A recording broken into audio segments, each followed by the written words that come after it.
weird. Hey guys, welcome back to Tactically Misguided. My name is Patrick, and with me always It's Hunter.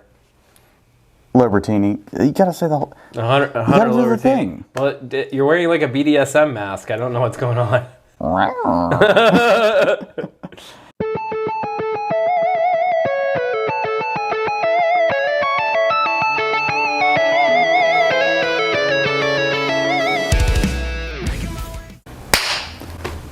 Hey guys, welcome back to Tactically Misguided. My name is Patrick, and with me, as always now, Hunter Libertini. Happy New Year's, everybody. I hope everyone had a good Christmas and a very happy ending to 2022. Shit show. It was a shit show. It's been a shit show. I'm still processing 2019. Yeah, everything kind of went black and we all woke up and it's 2023. We're like, what in the fuck? What's next? Oh, we lost Ken Block. Fucking, what's his nuts had a heart attack at 24 on the field during the New York Giants game and the Eagles. Yep, that game.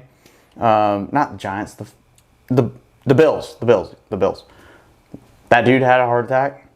Who else did we lose? Jeremy Rayner got hit by a fucking snowplow. Yep, the Avengers showed up to fight a snowplow. Yeah, Hawkeye, the weakest Avenger, gets hit by a snowplow. Running around with a fucking bow and arrow. He's not a superhero. No, he's like not. He has his own show. He's just really good. Yeah, really good with a bow and arrow. And he gets hit by a snowplow. Fucking Ken Block gets hit by a snowmobile. Motherfucker, stop playing in the snow. Yep. All right, like just stop. Maybe take a break. All right. Play some Xbox. Yeah, like play some Xbox, like Halo or something. What's the title of this number 12 episode? So the title. Those aren't fireworks. Those aren't fireworks. So, for today's episode, in the spirit of New Year's, we're going to do this one on the New Year's Day Battle of 1968, Vietnam. Viet-fucking-Nam. In the Tay Ninh province. I'm going to utterly butcher these names. Just we both have high school educations. Yeah, you got to remember that one. He's a little bit more. Yeah, I'd arguably say smarter. I just read every time I took a shit. That's just how it happened. I read every time I took a shit. That's how I know all the ins and outs. You know how to read? With crayon only. It has to be in crayon. It has to be in crayon. All right, so we're going to jump right in for this one. So the New Year's Day Battle of 1968, also known, there's two different names other than that for this one, better known as the Battle of Fire Support Base Burt, or Battle of Suicut? Suicut? Oh, Suicut! I'd rather just say Burt. Burt. Yeah, I think Fire Base Burt. Fire Support Base Burt. Battle of Fire Support Base Burt Reynolds. So, we'll go ahead and start with the fucking casualties here. So, U.S. body count. That's saying how many BC and Pavan were murked. 348 KIA on their side. On our side, we lost 23. Scoreboard, motherfucker. Fucking scoreboard. War of attrition. So during this battle, the VC attacked the elements of the 271st and the 272nd Regiments of the 9th Division, or with elements, 6 hours before the truce was to have ended. So during that time, we had a truce with them for our New Year, for Christmas and New Year's. Made it through the New Year's of 67, we made it through Christmas of 67, going into the New Year, and they attacked prior. So they attacked in three different waves and were successful in penetrating our perimeter. The first wave attacked with heavy mortars right at 2330. Launching another attack just after midnight, followed by boots on the deck around about 01. It was like a surprise, motherfuckers. Surprise, bitches. We here. It took him three times to do this. Like, your first wave, ineffective. Second wave, ineffective. Imagine being the third wave, being like, fuck, dude. Ah, god damn it. At least we got heavy mortars. We gotta go in. At least we have heavy mortars. Third time's a charm. So, launching, all right, we already covered that. Americans were able to finally repel the attack by use of air and artillery support. Duh. Because we kind of like reigned supreme on that. Pretty much. And then Spooky came in. Using AC-47 spook gunships that were able to level the enemy and push back. We launched 28. Oh my god, I hate how this shit spells. Air sorties. Air sorties. Air sorties. We basically launched a sortie is when the plane takes off, does its mission, and comes back. So 28 air sorties, meaning it could have possibly been the same plane doing it.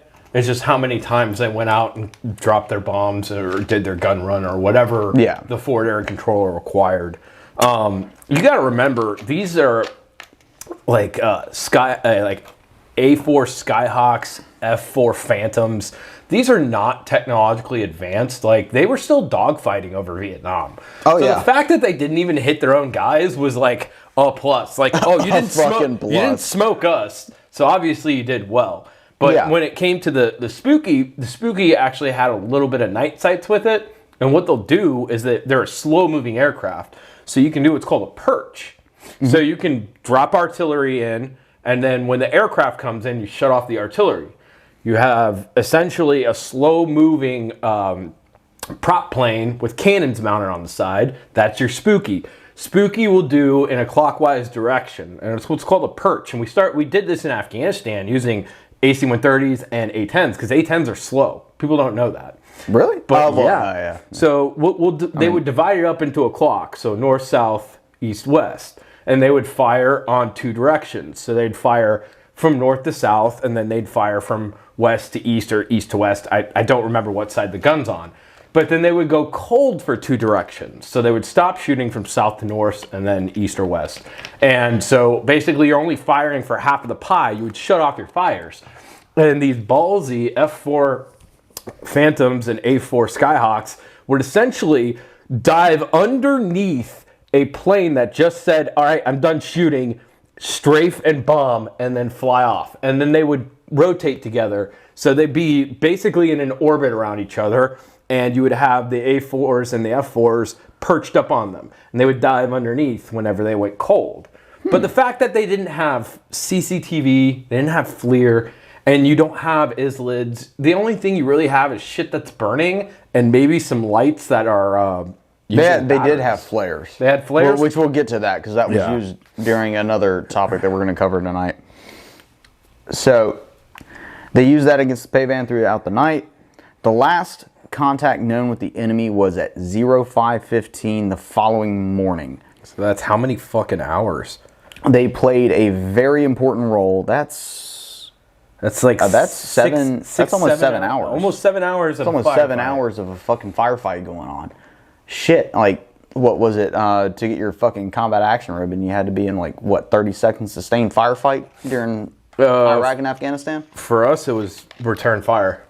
I know, guys. You return fire, but you have to be sustained in a fire. Well, that's no, just return. It was just return fire. But like, it used to be you only got shot at.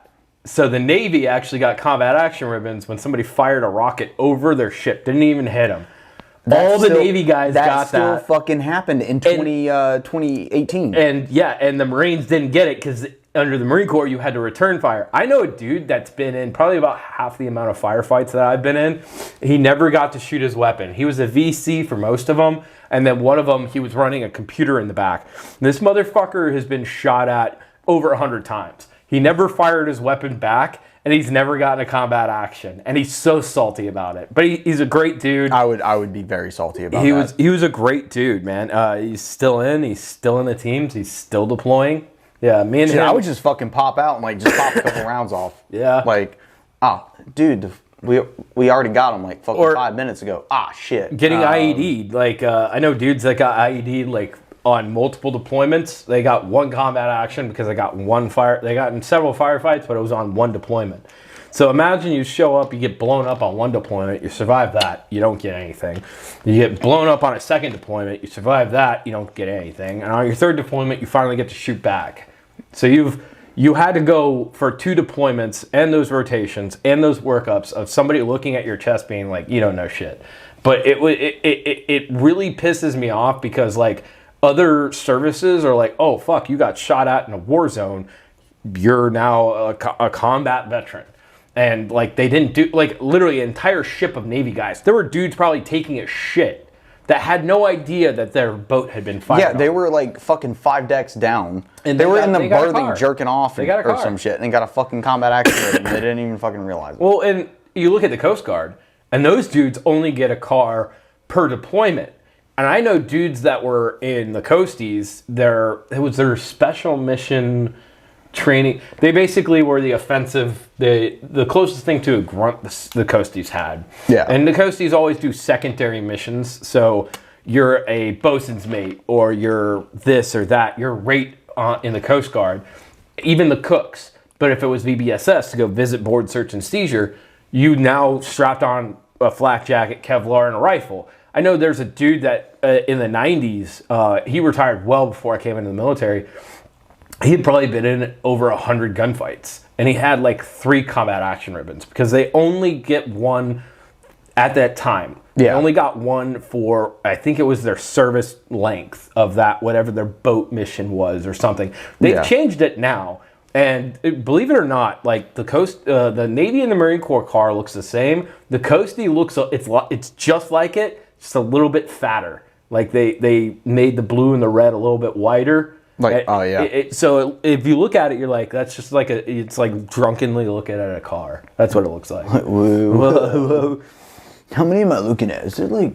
But it's like fucking 10. So you imagine this. You're some American that's just in the middle of the jungle. There's been a truce for some time. You got your presents. You got to eat some good food. And then all these assholes show up in their little safari hats because they were Payvan. They were the fucking army of Vietnam. These weren't guerrillas. These were actual soldiers from Vietnam. Mm-hmm. And people don't give our enemies credit in a lot of wars. We often, demonize the people we fight against. In the Germans, they were the Huns or the Krauts, and the Japanese. And then we fought against we fought against the Iraqis, and we fought against the Afghan. We just called them Mooj or Terry. Well, we as a people have to do that because we have to bring some sort of like.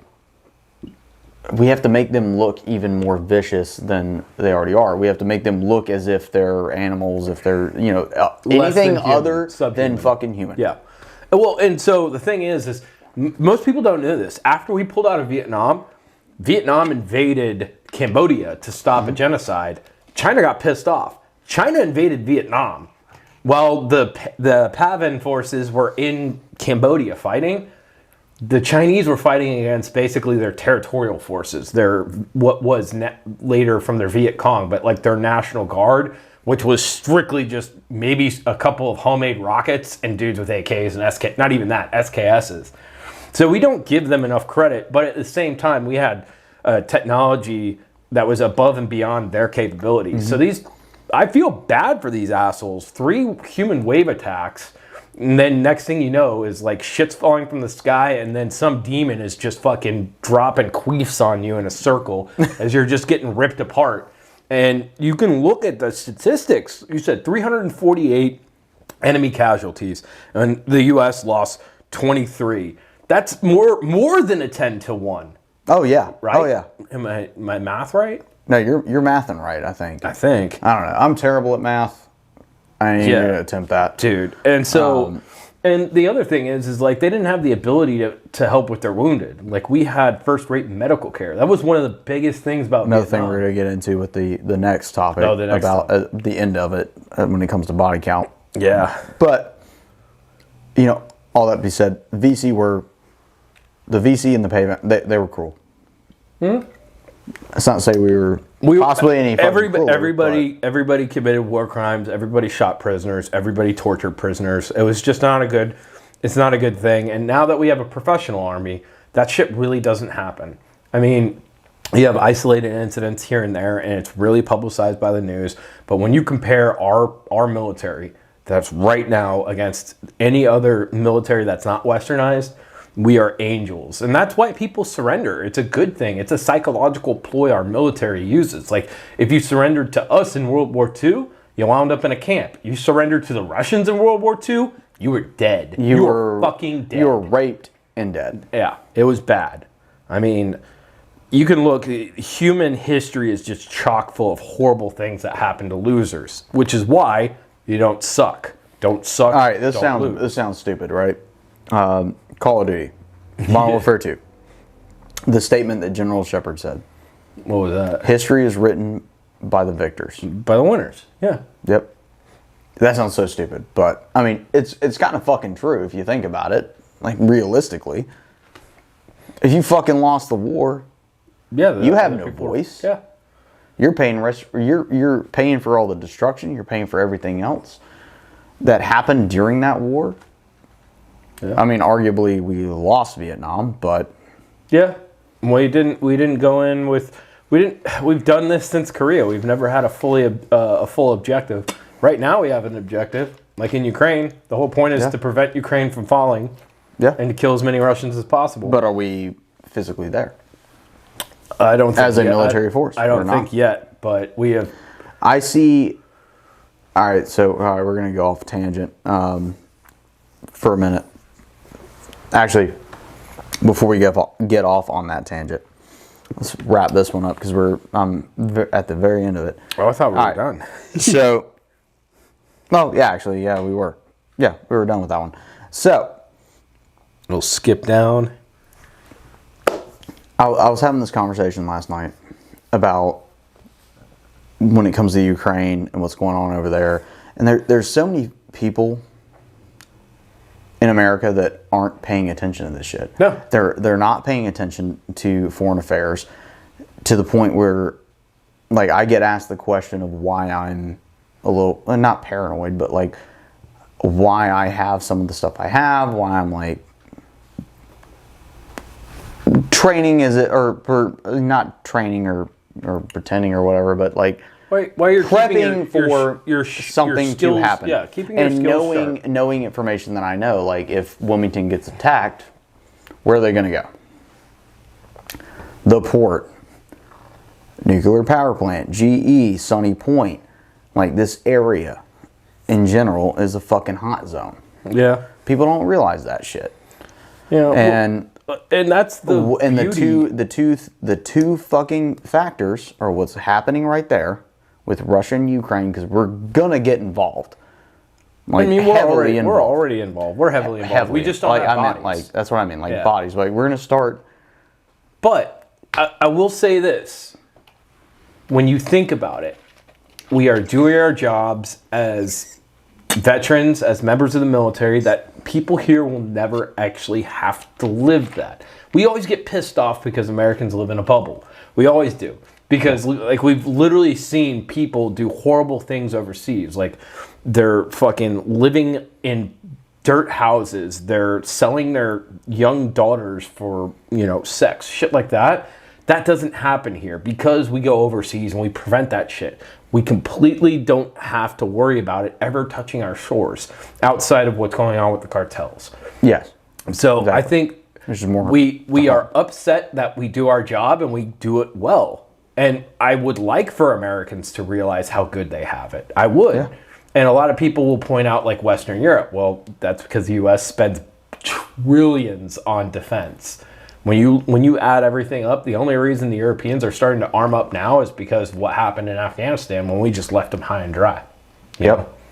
But well, think about what and this really didn't it didn't strike me, I guess, necessarily until I was having the conversation last night. Like China, I was still in, and we were prepping for island hopping campaigns when I was still in. Yeah. Because... well, that's what the Marine Corps and the Navy do. Well, yes. But it wasn't just... well, not really necessarily anymore, because our commandant is... a fucking idiot. Is a fucking retard, doesn't listen to past generals, current generals. He's taking the Marine Corps in an entirely different direction that it does not need to go. Got rid of our fucking tanks. Okay, so in a way, I understand why. On paper, if the way it was on paper. On paper, I understand why he got rid of tanks. But now he's trying to get rid of my job.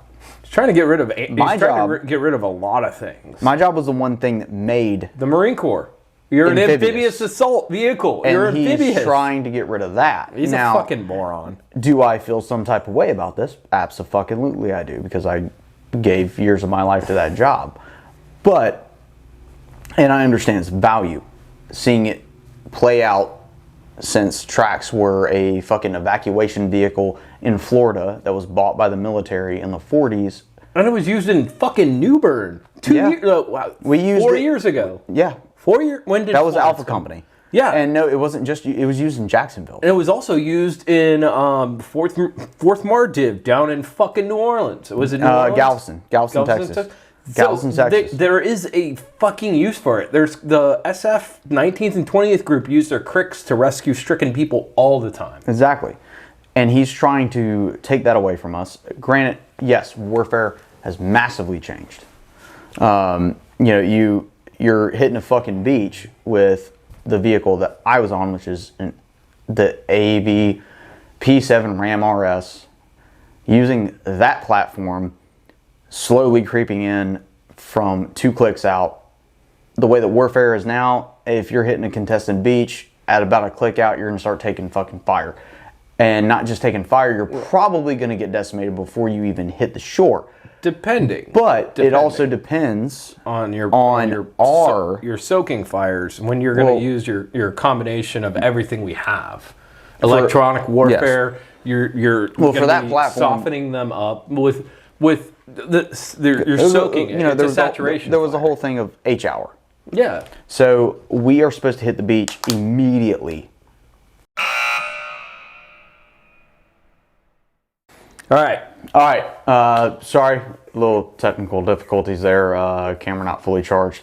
So we were going off on a little tangent there, but we're going to break off from that and go into our next topic real quick because we got 10 minutes. So, the Battle of Hill 488 in Vietnam. This was my favorite fucking story that I heard when I was at MCT. One of my instructors told me about it. And I was so enthralled with the story that I went out and it took me a while to find the fucking book on it, but I did. Absolutely worth the read. It is. It's fucking genius. It's genius. Fuck yeah. It's some Hardy Boys, fucking redneck, good old boy, just like, they always say they're street smarts. That was fucking jungle smarts. Oh, fuck yeah, it was jungle smarts. Jungle smarts. So, the way we're going to do this, I sat here the other night and I went through information after information and just typed down different paragraphs. So I'm going to read one paragraph. He's going to read one paragraph on it. So basically, first and foremost, this battle took place on the night of June 15th into the morning of the 16th. I believe this was in 60. I also believe this was in 68. Yeah, 68. To understand what happened during this battle, we have to first understand the perimeters of the map at the time. So, it was 66. During 1966, the 1st Marine Division had begun expanding its AO north into Quang Tinh Province. Thank you, because I suck at pronouncing all of those fucking names. High school education. To do this, Brigadier General William Stiles conceived an extensive recon effort of the area.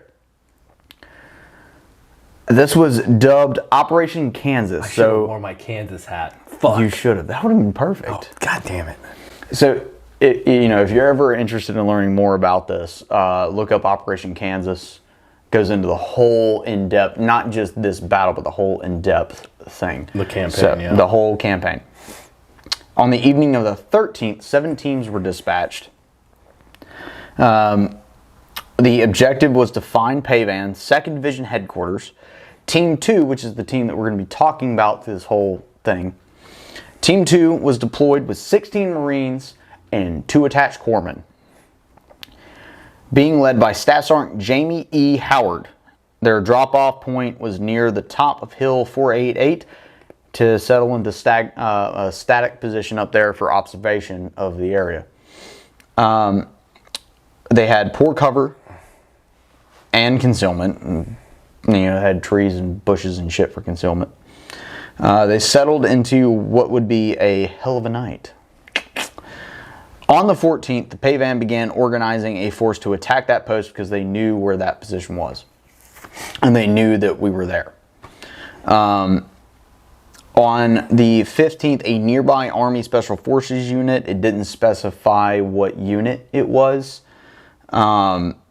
basically radioed a warning to Team 2 to tell them that a full fucking battalion of 200 to 250 VC and Pavan were marching on their way there to their location.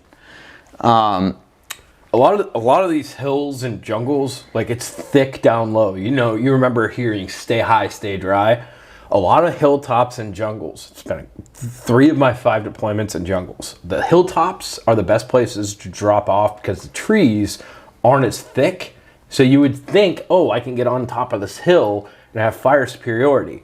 You don't really understand. It's pretty fucking desolate, At 2200 that night, Lance Corporal Ricardo Burns took his first shots at the quickly surrounding enemy force. They were too close for the Marines to call in for fire support and air support. Meanwhile, they had a 60 millimeter that kept shelling the top of the hill, raining down on the Marines as they fought tooth and nail.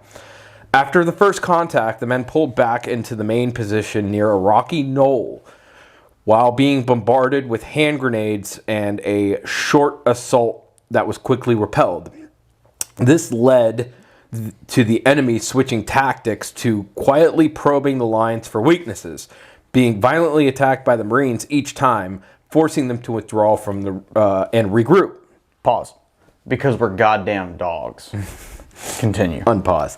Throughout the rest of the night, all of the Marines that were wounded but continued to repel the enemy, killing as many as possible each time to the point where they were basically out of ammo and were throwing rocks to confuse the enemy and suppress fire. Ooh. So, this was, he had this taught to him in MCT, Marine Combat Training. This was in boot camp for me. And they might have taught this in boot camp or said something about it in boot camp, but I was on goddamn autopilot and did not pay much attention. Harped on the ingenuity of using what you got. As Marines, yes, we're dogs, but we're steward of resources. These guys were issued a standard combat loadout, and I think it's now 180 rounds. I think it's standard for a reconnaissance team. They carried more, and they carried usually like a 60 machine gun. They didn't have any outside of M2 or 3. Well, they didn't have M2 or 3s. They had M79s, so they only had organic 40 millimeter grenades on top of the baseball grenades that they had. I mean, the M67 actually would have come out the next year. So these motherfuckers had pineapple grenades, like the old M26 pineapple. I think it's an M26. I might be wrong. I think you're right, though. It was either pineapple or because the Army had lemon grenades. They were the newer ones. But the Marine Corps was still using World War II fucking grenades. Oh, yeah. That's how it always works. So these guys, it says they were at a rocky little outcrop, like a knoll. And outside of the outpost, because they had to pull out of the outpost. And so they basically got up, and from what I remember, it was almost like a lava deposit or something. There were chunky bits of stuff around. So they were able to grab rocks, and they would wait because they can't get shot at from coming up. They can shoot coming down. So they would be taking fire, and they would throw a grenade. And it's law of physics. I can throw further downhill. So they would throw a grenade downhill, probably twice the distance. And like throwing a grenade, you throw that bitch as fucking hard as you can. They tell you to do this whole fucking like whole behind your ear toss bullshit. You're pulling a pin on an explosive, and you want that motherfucker to get away. When we threw them in houses, I was like almost blowing my arm out of socket because I threw that thing as hard as I can. Because if it was to hit somebody, I wanted it to fucking hurt. Then it's gonna go off. But these guys were throwing these hand grenades, and they would throw a grenade, and then they'd throw rocks. And they had the same trajectory, the same sound, And even though you're firing all these weapons and everybody's concussed and your ears are kind of fucked up, you're still going to hear just on a lower level. So you're firing these weapons. We have hearing devices now that we can integrate our comms into. Back then, they didn't have anything. That's why all the vets are deaf. Yeah. So you could tell if somebody threw something at you. Your first instinct when you see a grenade thrown at you is you yell grenade, or you if you're throwing it, you yell frag out. That's to let everybody know. Yep. So these motherfuckers were like picking and choosing when to throw rocks and when to throw grenades. And it was genius. It worked. Yeah, it worked. It definitely it helped because they were so low on ammo, and they really didn't have an option. It's around. So I'll do this portion because all right. So this is the most to me this is the most badass portion of the story, and I'm not even going to read this. So Staff Sergeant Howard, the man in charge here, right? So he finally had radioed in and got a hold of a C-47 to come on station. But they were so close that they couldn't call in fires. So what they did was he had his red lens fucking moonbeam to mark their location and was using the C-47 basically as a forward how do I put that? As a forward air control. Yeah, so this is called friendly Airborne forward air control. FAC-A. Yeah. Forward air controller, airborne. Yeah. Army and Air Force love that shit. This is called friendly centric CAS. Friendly centric CAS is actually extremely fucking dangerous. This is why we don't do it. We've had really good success with beacons. They're called SMPs, but you attach them to a radio and it essentially interacts with the synthetic aperture radar for like bombers, and fighters can do it too if they have SAR. But he was doing an old school flicking a moonbeam, a red lens flashlight at this fucking C-47 that's circling. Meanwhile, you're getting shot at, you're getting mortars dropped on you. From their aspect, they can't see much. Mind you, by this point too, at least 6 were wounded. Out of the 18, at least 6 were wounded. Or no, not 6. 6 of the 18 have been killed. 6 of the 18 have been killed. Everyone else was wounded. Yep. This continues throughout the night, but the fact that he was able to get air on station using his fucking moonbeam to do this. And this is nighttime. This is nighttime. This is still during the night. This is the middle of the fucking night. This is probably like what? Like I would say like 3 or 4 a.m. at this point. Yep. In the peak of fucking darkness. Calling in fucking air support and calling in fire support to assist them and keep the enemy back. We got to talk about. I'll bring up the fucking SF team that used the signal mirror.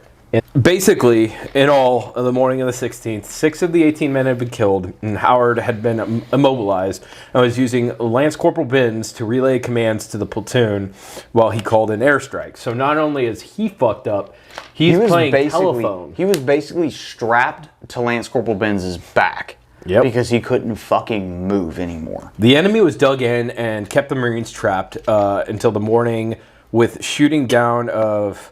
It says Major William Goodwin. Major William Goodwin. The enemy dug in and kept the Marines trapped. So essentially, several rescue attempts were made. The first by Major William Goodwill.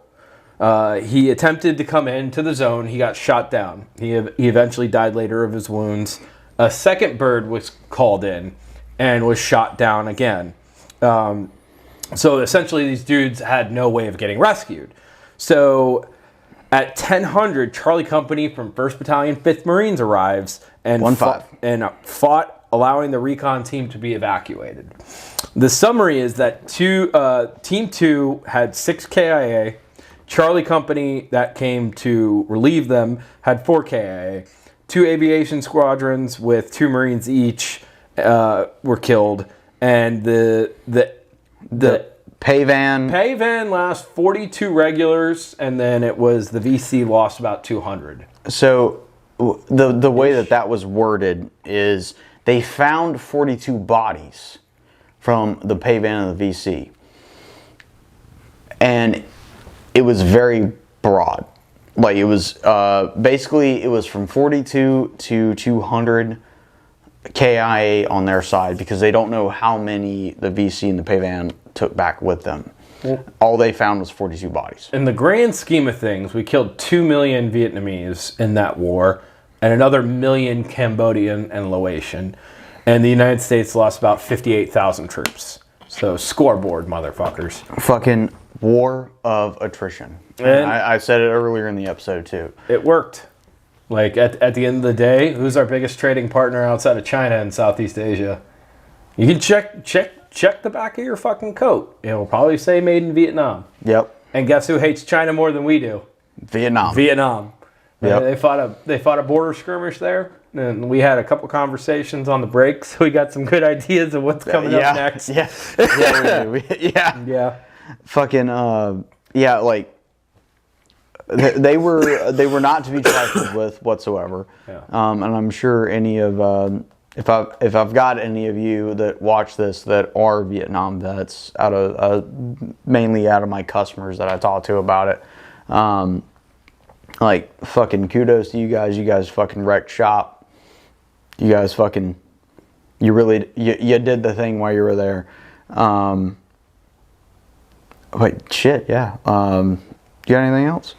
No, I mean, we've got some topics for the future. There's anything from the 100 Years' War to the Sunni-Shia split to the Catholic-Protestant stuff to... I swear to God, this dude's fucking, like, has Asperger's because he just, like, has a multitude of fucking knowledge up there. That's why I brought him on. We got Ruby Ridge. We can talk about within irregular warfare, the tenets of irregular warfare before it even became a thing. You have the French and Indian War, where the Rangers came from initially. We can talk about like the conflict in Southwest Africa with communists, you know, the Cubans fighting the South Africans, how the U.S.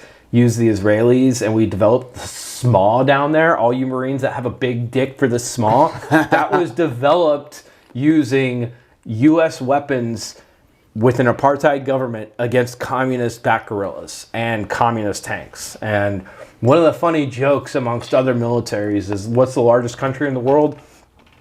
People will say Cuba. They have soldiers buried in every corner, from Vietnam to Africa to South America to Central America. But yeah, there's so many topics to go on. And if you want to hear of a specific topic, I mean, fucking throw it in the comments. Yeah, throw it in the comments. Fucking definitely hit us up with a like and subscribe.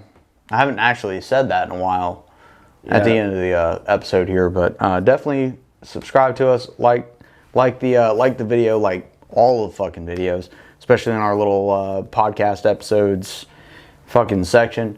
I'm not really doing the little solo videos anymore because I'm not a solo act anymore. He's got Rain Man. He's got Rain Man. I got Rain Man over here. So. Now, I mean, I would like to say that, you know, the podcast has kind of evolved a little bit. It came from me just talking to veterans, you know, about their experiences and shit, and I'm still very willing to do that. Have somebody come on and sit here and talk to them about their experiences while they were in.